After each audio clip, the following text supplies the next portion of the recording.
오늘 이 시간에 여러분 마음에 무거운 짐들을 다 내려놓으십시오.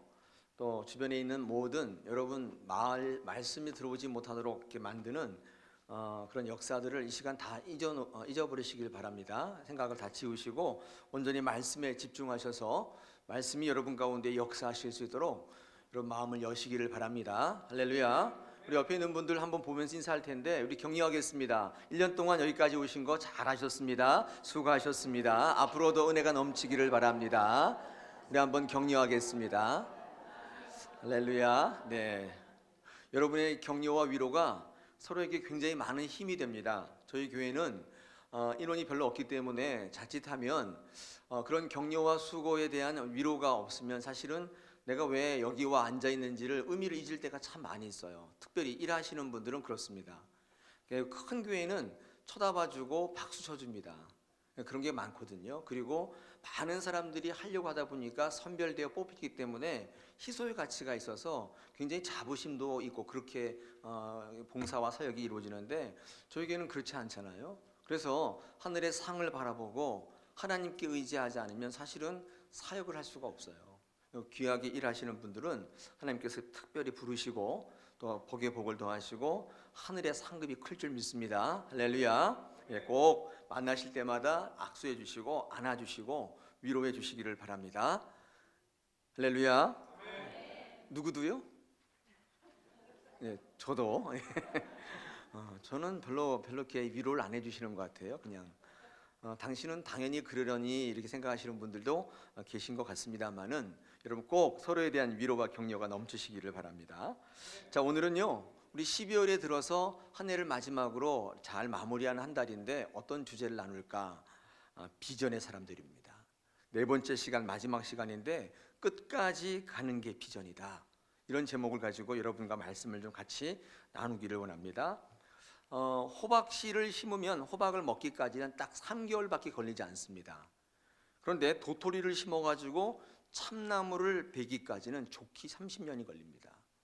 3개월과 30년 엄청난 차이 아닙니까? 120배예요. 쉽게 얻은 호박은 한 끼 먹으면 그것으로 끝나지만 어렵게 얻은 참나무로 집을 지으면 그건 100년 이상 가죠. 여러분 대나무도 마찬가지죠. 대나무를 심어서 대나무는 씨앗을 심어서 가만히 관찰해 보면 1년이 지나고 2년이 지나도 싹조차 보이지 않습니다. 여러분 그런데 싹이 나기 시작하면서부터 순이 나오기 시작하면서부터 한 달 반 만에 3m 가까울 정도로 커버립니다. 이게 뭐예요? 기다릴 수밖에 없어요. 여러분 음식점에 가면 제일 맛있는 밥이 어떤 밥이에요? 죽통밥 아니에요? 죽통밥? 먹어나 보셨습니까? 예, 죽통밥. 여러분 그 죽통밥 먹으려면 어떻게 돼요? 기다려야 돼요. 이게 한순간에 클 수 있는 대나무가 아니라고요. 세상의 이치도 이럴진데 하나님께서 우리에게 이루시고자 하는 비전이 있으면 어떻겠습니까? 3개월 만에 후딱 먹어치우는 호박 같겠습니까? 그렇지 않다는 거예요. 오래 참고 기다려야 할 때가 참 많이 있습니다. 끝까지 가봐야 돼요. 끝까지 갈 수 없다면 그건 비전이 아닐 것입니다. 왜냐하면 하나님은 오래 참고 기다리게 하심으로 잘 참는가를 보시고 연단하시고 훈련시켜서 하나님의 뜻을 받아 이루기에 합당한 사람으로 빚어내시기 때문에 금방 비전을 주시고 금방 이루시는 법이 별로 없어요. 이렇게 말해도 사실은 무리가 아닙니다. 하나님의 비전은 오래 참는 사람에게 끝까지 갈 때, 그때 하나님의 때가 되면 이루시는 거예요. 할렐루야. 네. 그래서 이 신앙, 믿음이라는 거와 동일어가 인내예요. 이 기독교에서 굉장히 중요한 신앙적 덕목이지 않겠습니까? 아브라함을 향한 비전은 약속을 받은 지 25년이 지나서야 이삭 한 명으로부터 시작되었습니다. 기다리지 못해서 아브라함의 생애 가운데 얼마나 많은 후유증이 나타났습니까? 기다리지 못할 때 하나님은 가나안 땅을 주겠다는 비전이 그 이후에 400년이 넘어서야 그들 민족에게 나타나기 시작했다고요. 저는 올 한 해 저와 여러분에게 주신 하나님의 말씀 가운데 가장 제 마음에 남아있고 여러분 귀가 따갑게 들었던 말씀 중에 하나를 고른다고 한다면 갈라디아 6장 9절이 아닐까 싶습니다. 우리가 선을 행하되 낙심하지 말지니 포기하지 않으면 때가 이름에 반드시 거둘 것이다. 하나님은 최고의 때에 최고의 것을 주십니다. 최고의 때에 최고의 것을 주십니다. 오늘 본문을 보십시오. 오늘 본문에 이 사도 바울이 등장하고 있습니다만은 제가 사도 바울을 비전의 사람이라고 생각했습니다. 여기에 동의하지 않는 분 거의 없으시죠. 여러분, 사도 바울은 정말 비전의 사람이었습니다. 하나님의 비전을 들고 자기 일생토항 하나님을 드러내기에 힘썼던 사람인데 여기에 의의를 달 분은 아무도 안 계세요. 자, 그렇다면 그런 그 비전의 사람이 아니라 왜 사도 바울이 비전의 사람이 될 수 있었는가? 여러분, 그 이유를 같이 한번 묵상해 보면서 여러분과 저의 이유가 되기를 원합니다. 여러분, 사도행전을 1장부터 쭉 읽어보시면 이 사도행전에 나타나 있는 사도 바울의 사역에 특징이 있는데 여러분, 그 특징을 잘 살펴보면 왜 그가 비전의 사람이었는지를 알 수 있습니다. 첫 번째, 이 사도 바울이 비전의 사람이 될 수 있었던 첫 번째 이유는 참 아이러니하게도 그의 선교 사역 자체가 성공하지 못했다는 데 있습니다. 많은 분들이 사도 바울이 위대한 선교사로 알고 계시지만 여러분, 이 사도행전을 쭉 읽어보십시오. 사도 바울은 간 곳곳마다 성공한 적이 별로 없어요. 말씀을 전했는데 많은 사람들이, 물론 뭐 믿는 사람도 있었지만 믿지 않는 사람들이 더 많았어요. 어떤 도시는 막 죽이려고 달려들고 아무 반응이 없었던 도시도 굉장히 많이 있고요. 우리 사도행전 가운데에 이 아덴 지역, 아덴이 어디냐면 아테네죠. 아테네.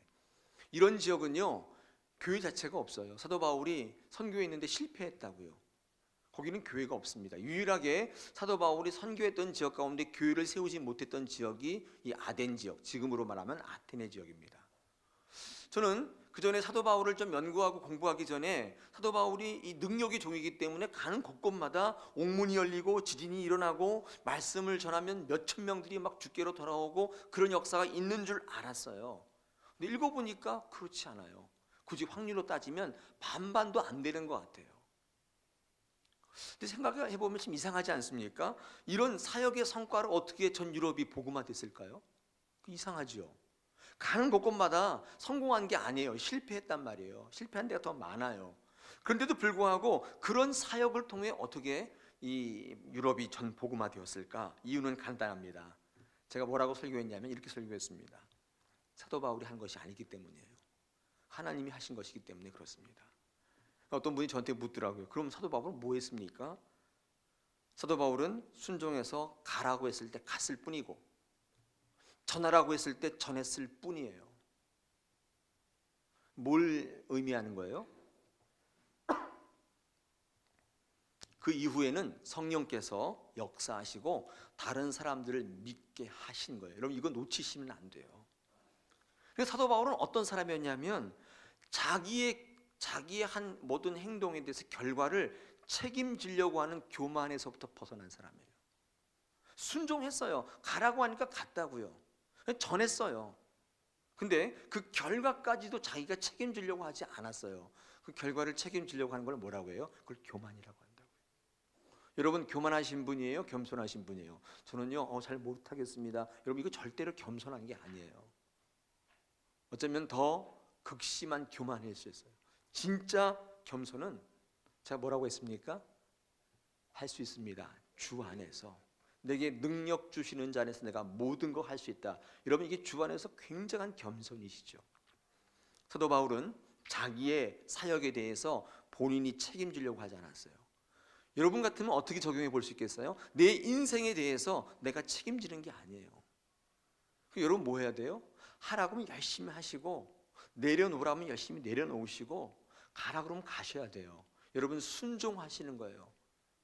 여러분이 인생에 대해서 고민을 할 게 있다면 내가 왜 열심히 하지 않았나? 내가 왜 최선을 다하지 않았나? 그걸 고민하셔야 돼요. 내가 왜 이렇게 되지 않았지? 내가 열심히 했는데 왜 이렇게 안 됐지? 여러분, 그거 고민할 게 아니에요. 여러분의 소관이 아니라고요. 하나님께서 사도 바울을 위대한 비전의 사람으로 세우신 것은 바로 사도 바울이 이렇게 자기가 결과를 책임지려는 교만에서부터 벗어나 있었기 때문입니다. 그렇기에 결과가 좋지 않았는데도 불구하고 그는 선교 사역을 중단하지 않고 끝까지 갈 수 있었어요. 여러분, 그래서 그의 사역을 하나님의 비전이라고 하는 것입니다. 하나님을 의지하는 거, 바라보는 거, 그가 궁극적으로 이길 수 있었던 비결입니다. 여러분, 인생도 마찬가지 아닙니까? 이긴다는 말이 무슨 말이에요? 승리한다는 말이 무슨 말입니까? 이거 복잡한 상황적 윤리가 있는 게 아니에요. 간단해요. 끝까지 갈 수 있는가의 문제예요. 가면 승리하는 거고 못 가면 중간에 포기하면 지는 거예요. 간단하지 않아요? 왜 집니까? 실력이 없어서예요? 하나님이 없는 분들은 그렇게 이야기할지 모르지만 여러분 그건 성경의 논리가 아니에요. 성경은 실력 없는 자를 들어 실력 있는 자를 패하게 하신다. 성경은 분명히 증거하고 있기 때문입니다. 고린도전서 1장 27절에 이렇게 말씀하지 않습니까? 그러나 하나님께서 세상에 미련한 것들을 택하사 지혜 있는 자들을 부끄럽게 하려 하시고 세상에 약한 것들을 택하사 강한 것들을 부끄럽게 하려 하신다. 왜 그렇습니까? 약한 자들의 결단, 하나님을 의지하고 하나님을 바라보는 것으로 말미암아 하나님의 비전이 드러나기에 합당하기 때문이에요. 강한 사람들은 자기가 잘나서 그런 줄 알아요. 자기가 많이 알아서 여기까지 온 줄 알아요. 그러므로 약한 자의 강점은 계속 가는 것이고 강한 자의 약점은 계속하지 않는 거예요. 가끔씩 해요. 머리 나쁘지만 성공하는 케이스는요, 끈질기게 앉아있는 학생 아니에요? 머리 좋지만 실패하는 학생의 케이스는 자기 머리 믿고 계속하지 않는 거예요. 가끔씩 한다고요. 약한 조건은 오히려 승리하게 만들지만 강한 조건은 패배하게 만들 때가 더 많이 있습니다. 여기 계신 우리 다사랑의 예배자 여러분, 스스로 약한 자라고 생각하십니까? 가진 게 없다고 생각하세요?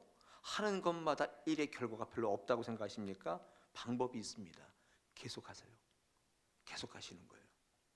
여러분, 그것이 하나님의 비전이 여러분의 삶을 통해 나타나는 통로란 사실을 잊지 마십시오. 좀 모자라도 괜찮습니다. 없어도 괜찮아요. 여러분, 그것 때문에 낙심 실망하여 중간에 포기해버리면 정말 지는 거예요. 끝까지 가시는 거예요. 사도 바울은 결과적으로 볼 때 상황이 좋았던 건 아니었죠. 결과가 늘 좋기만 했던 것도 아닙니다. 그러나 상황과 결과에 초점 맞추지 않고 하나님만 바라보았기 때문에 그를 우리는 비전의 사람이라고 말씀하는 겁니다. 사랑하는 여러분, 여러분도 비전의 사람입니까? 아니면 자기 욕심과 야망을 쫓다가 그렇게 쓰러져 가는 사람들입니까? 오늘 이 시간의 마지막 주일인데 하나님 앞에서 여러분 물으시기를 바랍니다. 두 번째, 사도 바울이 비전의 사람이라고 말할 수 있었던 두 번째 이유가 있는데, 여러분 그것은 또 아이러니한 거예요. 이것도 이 사도 바울의 주변에는요 유달리 대적자들이 많았어요. 오늘 성경 말씀 9절을 보십시오. 9절에 뭐라고 이야기하고 있습니까? 제가 한번 읽어봐 드릴 테니까 눈으로 확인하십시오. 어떤 사람들은 마음이 굳어 순종하지 않고 무리 앞에서 이도를 비방하거늘 바울이 그들을 떠나 제자들을 따로 세우고 두란노 서원에서 날마다 강론했다. 그렇게 되어 있습니다. 여러분, 사도 바울이 열심히 말씀을 전했는데 어떤 사람이 나타났다고요? 마음이 굳어지는 사람이 나타났다는 거예요. 참 설교자로서는 참 난감할 때예요. 기도 열심히 하고 설교했는데 마음이 굳어진 사람이 자꾸 나타나는 거예요. 뿐만 아니라 그 도를 비방하는 사람들이 나타납니다. 공격하고 적대하고 심지어는 사도 바울의 경우는 죽이려고 하는 사람들까지 나타났어요. 뭐 유대인들뿐만 아니라 이방인들도요 그를 가만히 놔두지 않았습니다. 도처에 다 대적자들이었어요. 성경을 읽어보면 빌립보 같은 데서 사도 바울이 전도를 했는데 거기서 평생 후원자인 루디아를 만나기도 했지만 이 점치는 어떤 여인을 올바르게 인도했단 말이에요. 그런데 그게 어떤 주인의 수입을 방해한다는 이유가 되어버려가지고 고소를 당해 옥에 갇히기도 했습니다. 참 난감하지 않습니까? 옳은 일을 했는데. 또 데살로니가 지역 같은 곳은요 상황이 더 좋지 않았어요. 사도행전 17장에 기록되어 있는데 거기는 말씀을 전하다 보니까 사람들이 조폭들을 동원했어요. 읽어보십시오. 나중에 사도행전 17장에 나와 있습니다. 조폭들을 동원했는데 그 조폭들이 까만 양복 입고 깍두기 같은 형님들이 나와가지고 몽둥이 들고 와가지고 너 그 말씀 전하면 죽인다 그러고 다니는 거예요. 여러분, 이 정도 되면 심각한 거 아닙니까? 그래서 사도 바울이 도망갔다고요. 어디로? 베레아로 도망갔어요. 근데 그쪽으로 원정 나왔어요. 까만 차 타고 찝차 타고 봉고차 타고 뭐 이렇게 사시미 같은 거 들고 갔단 말이에요. 여러분, 만약에 저에게 그런 일이 벌어졌다면 어떡할까요? 저기 다사랑교회 설교하고 있는데 갑자기 저기 검은 아저씨들이 몇 분 들어와가지고 막 책상 치면서 그러고 있으면 제가 이 일 계속 할 수 있을까요? 저는 한번 상상해 봤어요. 여러분 같으면 어떡하시겠어요? 저는 하나님 죄송합니다. 제가 이 길이 아닌가 봐요. 저는 이렇게까지는 하고 싶지 않습니다. 그러고 갔겠죠. 그런데 사도 바울은 중단하지 않았다고요. 왜 그가 비전의 사람일 수 있었는가? 또 그가 어떻게 이런 위협 가운데에서도 그 사역을 계속할 수 있었는가? 간단해요. 이유가 간단해요. 상황이 좋지 않았지만 그런 조폭을 바라본 게 아니라 하나님을 바라봤다고요. 사람 바라본 게 아니라 하나님을 바라보는 신앙이었어요. 여러분, 사도 바울 비전이나 사람이라 부를 수 있는 두 번째 이유입니다. 여러분, 비전의 사람이십니까? 적대한 이들이 많을수록 나를 지지하는 사람들을 찾기 인지상정인데 그는 그렇게 하지 않고 하나님을 바라봤어요. 꼭 기억하십시오. 한 해를 마감하고 있어요. 여러분, 스스로 야망 때문에 쓸어가는 사람이 아니라 하나님의 비전으로 세워져 가는 사람이 되기를 간절히 원합니다. 세 번째, 사도 바울이 비전의 사람이라고 말할 수 있던 세 번째 이유가 있습니다. 그것은 제가 첫 번째, 두 번째 이유를 말씀드리지 않았습니까? 세 번째가 결론 같은 부분인데 사도 바울은 포기하지 않고 계속 갔다는 점이 사실은 결론적으로 그가 하나님의 비전의 사람이라고 말할 수가 있습니다. 사도 바울의 사역의 특징을 한마디로 말한다면 상황 좋지 않고 반대하고 죽이려고 하는 사람들 많았고 또 결과에 당장 만족스럽지 못했지만 포기하지 않았다는 점이 있습니다. 여러분, 이것이 사도 바울이 결정적으로 비전의 사람인 이유인데 오늘 8절 한번 보시면 8절에 뭐라고 되어 있습니까? 바울이 회당에 들어가 몇 달 동안? 석 달 동안 담대히 하나님의 나라에 관하여 강론하며 권면했다. 석 달 동안. 그죠? 성경에 이 3이라고 하는 숫자는 조금 의미가 있어요. 그 다음에 보십시오. 10절. 막 떠나가고 비방하고 하는데 우리 10절에 보니까 그때 어떻게 했다고요? 2해 동안, 2년 동안 이같이 했다는 거예요. 참 무던히도 이 신경이 민감하지 않은 둔감한 사람인 것 같아요. 다 비방하고 얘기하면은 이렇게 성경을 읽을 때는 피부로 안 와닿지만 상상을 한번 해보십시오. 이렇게 전하고 있는데 누군가가 일어나가지고 당신 걸 믿어 막 소리치고 뭐 유대인들이 뭐 그런 분들이었겠죠. 그 진짜 봤어 막 그러면서 소리치고 야야 나가자 막 이러고 이런 일들이 자꾸자꾸 일어나는데 여러분 어떻게 이 일을 2년 동안 할 수 있어요? 대단하지 않습니까? 열심히 전도하고 선교했지만 대적자가 일어나고 비방하는 사람이 나타나고 죽이려는 사람들이 일어나고 순종치 않고 또 막 나타나는데 이런 사람들이 속출하는데 여러분 사도 바울이 두란노 서원에서 우리 9절 하반절에 보니까 어떻게 했다고요? 날마다 강론했다 돼 있어요. 날마다 낙심이 돼서 절망돼서 슬럼프에 빠져서 내가 이 일을 계속해야 될지 다른 길로 가야 될지 내가 이 일에 재능이 있기는 있는 건지 내 사명인지 방황하거나 헤매이지 않았다고요. 대단한 비전의 사람이죠. 저도 이렇게는 못할 것 같아요.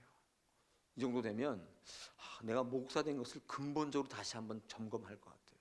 하나님 내 뜻이 아니라고 하시나? 이렇게 열심히 했는데 왜 사람들이 저러지? 하나님이 나로 하여금 이 길을 그만두라고 하시나?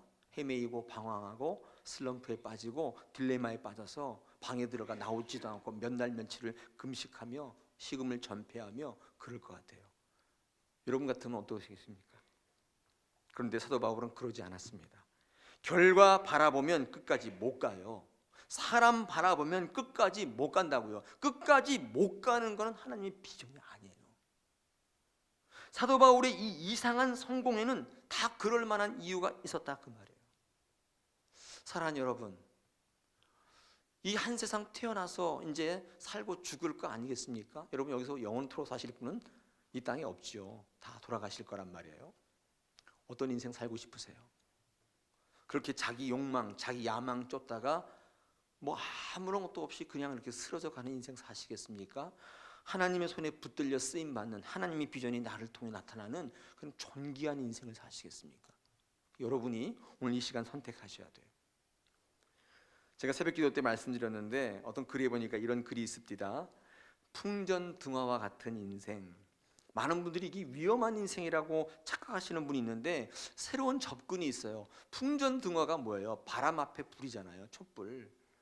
이게 많은 분들이 위험한 인생이라고 말하지만 성경의 논리는요, 이게 강한 인생이 될 수 있는 기회의 인생이라는 거예요. 이게 무슨 말이냐? 여러분 바람이 불면 여러분 불이 꺼진다고 생각하시는 분이 많은데 그거 정말 선입견이에요. 작은 불은 그래요. 그런데 큰 불은 바람이 불면 더 거세게 타오른다고요. 이 집에 화재가 나잖아요. 바람 불면 어떻게 돼요? 꺼집니까? 더 활활 타오르지 않습니까? 바람이 불며 꺼지는 불은 작은 불이에요. 여러분, 바람이 불어도 꺼지지 않으려면 여러분 큰 불을 키우셔야 돼요. 여러분의 열정과 열심을 식히시면 안 돼요. 하나님에 대한, 하나님의 비전에 대한 영적인 것에 대한 소망을 식혀버리면 여러분은 정말 촛불 같은 불이 돼가지고 바람 앞에 아무것도 할 수 없는 이상한 인생을 살게 돼요. 힘없는 인생을 살게 되는 것입니다. 바람이 불어도 꺼지지 않을 정도의 큰 불을 지피셔야 돼요. 어떻게 하셔야 돼요? 펌프질을 계속 하셔야 돼요. 이 큰 불 지피지 못하도록 사단은요 계속 낙심이라고 하는 얼음을 끼얹는다고요. 이 절망이라고 하는 얼음을 끼얹어요. 찬물을 끼얹어요.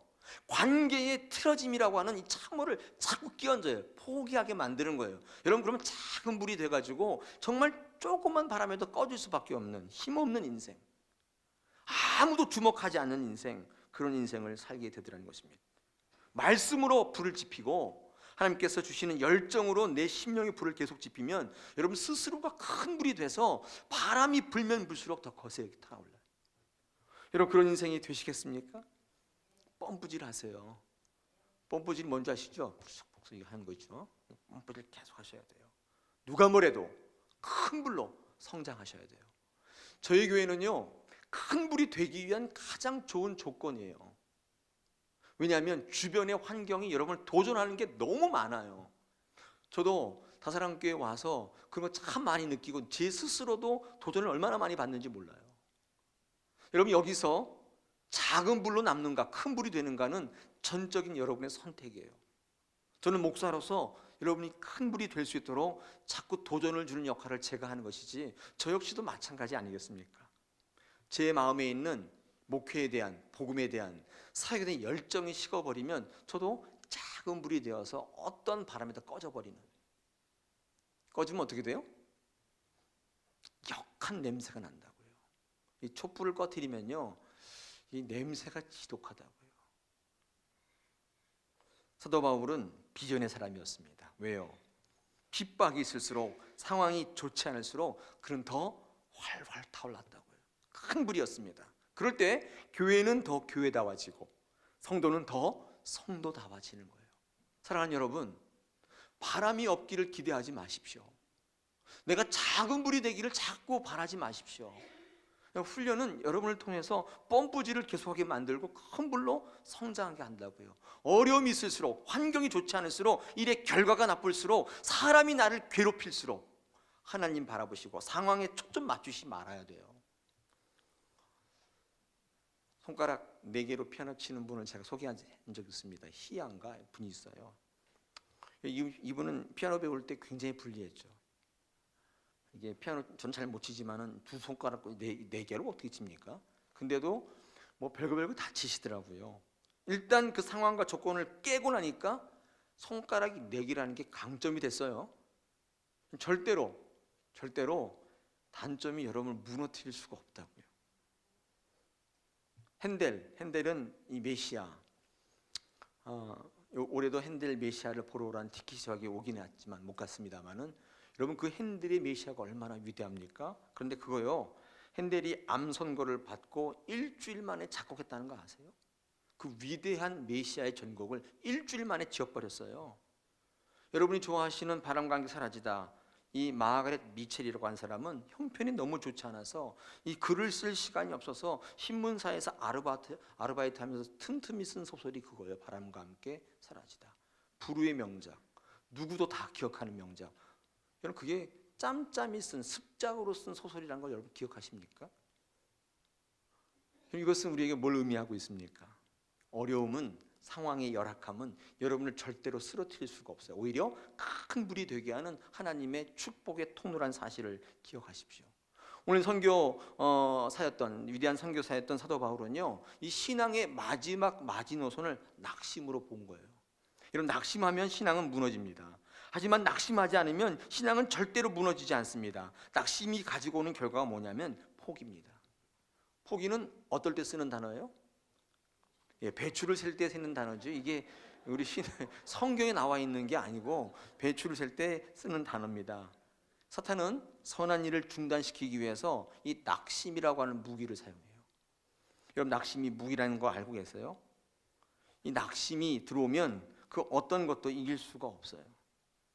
왜 낙심하시는가? 왜 절망하시냐면 공급되지 않기 때문입니다. 낙심은요, 환경의 문제가 아니에요. 이 상황이 열악하기 때문이 아니에요. 공급이 안 되기 때문이에요. 영적인 것이 공급되지 않으면 낙심하게 되어 있고 곧 포기하게 되어 있습니다. 마귀는 우리를 인생의 낙오자로, 포기자로 만들기 위해서 이 낙심이란 무기를 즐겼어요. 혹시 이 가운데 이 낙심의 무기에 지금 공격당하고 있습니까? 이겨내셔야 돼요. 어떻게? 공급을 계속 하셔야 돼요. 공급을 어떻게 해요? 계속 가는 거예요. 여러분, 계속 가는 게 아무것도 아닌 것처럼 보이십니까? 하나님의 비전은 그럴 때 나타나고 여러분 승리해요. 예배 마찬가지입니다. 계속 가셔야 돼요. 저희 교회가 예배로 살아나려고 폼을 잡으니까 갖은 사탄 또 악한 영들이 괴계가 있어요. 예배드리지 못하도록 합니다. 사람들 분열하고 이간질하기도 하고. 여러분, 이거는 영적인 문제이죠. 인내를 통하지 않고는 하나님의 뜻을 이루어갈 수 없어요. 여러분, 영적인 공급이 되기 시작하면 자꾸서 차단해요. 하지 못하도록 만듭니다. 인간의 상황과 배경들이 그것을 못하도록 만들어요. 우리의 마음을 선동하고 우리 마음을 뒤흔들어 놓는다고요. 특별히 생명을 주거나 생명을 살리는 일들을 보면 인내 없이 되는 게 단 한 가지도 없어요. 한순간 뚝딱 되는 게 아무것도 없습니다. 인내의 문제. 이 생명을 살리는 건 다 그렇습니다. 제가 어저께인가요? 그저께네요. 뉴스 시간에 비정한 한 아버지의 기사를 제가 들은 적이 있는데, 부인은 가출하고 남편 혼자 남았는데 아마 갓난 아이였던 것 같아요. 2살짜리인가 1살짜리인가. 근데 막 우는 거예요. 밖에 나가서 일을 해야 되는데, 돈을 벌어야 되는데 뭐 인터뷰를 하기로 했다나요? 그런데 애 때문에 나갈 수가 없는 거예요. 화가 나죠. 저도 우리 아이 키울 때 한번 되돌아보니까 화났던 적이 있는 것 같아요. 막 울어 제끼니까. 특히 우리 아이인데도 화가 나고, 남의 아이가 울면요, 그 정말 그 짜증날 수 있겠죠. 참을성이 없습니다. 근데 그 아버지가 그것 때문에 그 아이를 죽였다는 거냐. 목을 조르고 입을 막아서 죽였다는 거예요. 참 비정한 아버지 아닙니까? 저와 여러분이 여기까지 살아있는 거는 여러분이 부모님의 인내 때문이에요. 그렇죠? 아니에요? 여러분 부모님이 못 참았다면 여러분 여기 없어요. 특히 잘 우는 분 있잖아요. 그냥 뻑하면 우는 아이들. 여러분 그 아이들 보면 얼마나 화가 나는지 몰라요. 우리 솔직히 얘기해 보자요. 그래야 안 그래요? 그런다고요. 퇴근해서 왔는데 애가 계속 울어 제끼면 내일 출근해야 되는데 잠을 못 자요. 그러면 정말 그런 마음이 들어요. 창세기 22장에 이삭을 번제로 바치라는 거 왜 나한테 명령하지 않나? 나는 얼마든지 할 텐데. 난 준비 딱 되어 있는데. 그런 생각 안 드세요? 정말 목 졸라 죽이고 싶지 않아요? 저만 그랬어요? 여러분 부모님이 참지 않았던 여러분 여기 없습니다. 참을성이 있었기 때문에 여기 있는 거예요. 여러분 고린도전서 13장 4절부터 보시면요, 거기에 사랑은 뭐 나오잖아요. 여러분 그것은 사랑의 특성이 아니라 사랑하는 사람들에게 나타나는 현상인데, 정말 첫 번째 나타나는 현상이 오래 참는 거예요. 여러분 사랑하는 사람들의 특징이 뭐라고? 첫 번째, 오래 참는 거예요. 참지 못하는 사람은요, 참을성이 없는 게 아니라 사랑이 없는 거예요. 참지 못하는 분들은 원래 그렇다고요. 오래 참아야 끝까지 갈 수 있고, 그래야 쓰임받고 하나님의 비전을 이루는 거예요. 오늘 제목이 틀린 말이에요? 끝까지 가는 게 비전이에요, 아니에요? 비전이라고요. 여러분 삶 가운데 끝까지 가는 게 뭐가 있어요? 한번 이 시간에 되돌아보십시오. 제가 10,000시간 법칙을 얘기했는데 하루에 3시간씩 10,000시간, 10년 10,000시간이 나와요. 도가 튼다고요. 예배, 기도 마찬가지예요. 기도 하루 이틀 해가지고 그 성과를 보려고 하는 것 자체가 욕심이고 미신입니다. 끝까지 가셔야 돼요. 자, 우리가 2015년도를 마감하고 있는데 정말 한 해, 격동과 같은 한 해, 저에게는 그랬습니다. 마치 10년과 같은 한 해를 보냈어요. 제 목회 인생 24년 동안에 겪어보지 못했던 수많은 일들이 제 주변에 일어났어요. 끝까지 가셔야 돼요. 제가 마지막으로 한 가지만 더 말씀을 드리고 말씀을 마칠까 합니다. 자, 그렇다면 제가 이렇게 하나님의 비전을 한 달 동안 설교를 했는데 어떤 분이 저한테 그렇게 질문하시더라고요. 좋습니다, 목사님. 맞어요. 다 목사님 말이 다 맞는다고요. 그런데 제가 왜 하나님의 비전의 사람이 되어야 됩니까? 제가 왜 하나님의 목적을 이루는 도구가 되어야 됩니까? 제 인생은 제가 따로 있다고요. 제가 살고 싶은 것 제가 따로 있다고요. 그러면서 하시는 말씀이 내가 하나님의 비전의 사람이 되면 하나님만 이롭게 하고 나는 손해보는 게 아닌가, 그런 뉘앙스로 저에게 질문을 하셨습니다. 정말 그래요? 하나님의 비전의 사람이 되면 하나님만 이롭게 되는 건가요? 여러분, 이 시간에 이 질문을 꼭 여러분에게 던지시기를 바랍니다. 오래 참고 끝까지 달려가면 무엇보다도 여러분에게 이롭다는 생각을 안 해보셨어요? 하나님은 여러분을 하나님의 뜻을 이루려는 도구로만 사용하십니까? 여러분은 다 이룬 다음에 헌시차처럼 버리시는 거예요? 다 됐으니까 너는 이제 버려, 이렇게 버리시는 거예요? 여러분, 그렇게 생각하고 계시다면 정말 유감입니다. 우리 하나님은 그런 하나님 아니십니다. 하나님의 목적을 나의 목적으로 삼고, 이것이 비전인데 이걸 삼고 한번 순종하는 삶을 살아보십시오. 내가 도구가 되는 게 아니라 내가 주인공이 돼요. 여러분이 이 땅의 삶 가운데 조명받게 된다고요. 여러분의 계획대로 살면 아무것도 아니지만 하나님의 계획대로 살면 하나님의 뜻도 성취되지만 여러분은 도구가 아니라 여러분은 목적되는 인생을 살 수가 있습니다. 제가 굳이 성경적 예를 하나 든다면 요나 같은 사람이 그런 사람 아니에요? 요나는 자기가 하고 싶은 인생 따로 있었어요. 근데 하나님에게 붙들려 가지고 하기도 싫은 선교를 했단 말이에요. 저기 니느웨 가서 사람들에게 말씀을 전하라, 하고 싶지 않았다고요. 근데 하나님 말씀에 순종해서 하나님의 뜻에 순종해서 끝까지 간 거예요. 여러분, 갔더니 누가 변화됐어요? 누가 변화됐어요? 요나가 변화됐다고요. 한번 따라하겠습니다. 바로 제가 요나입니다. 안 하시는 분이 4분 계셨기 때문에 한 번 더 하겠습니다. 바로 제가 요나입니다. 끝까지 안 하시는 분 계시네.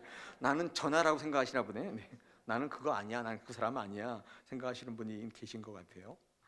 여러분, 그래서 하나님의 비전이라고 생각하는 부분들을 여러분 꼭 기억하시기를 바랍니다. 여러분 인생 가운데 그것이 있어야 돼요.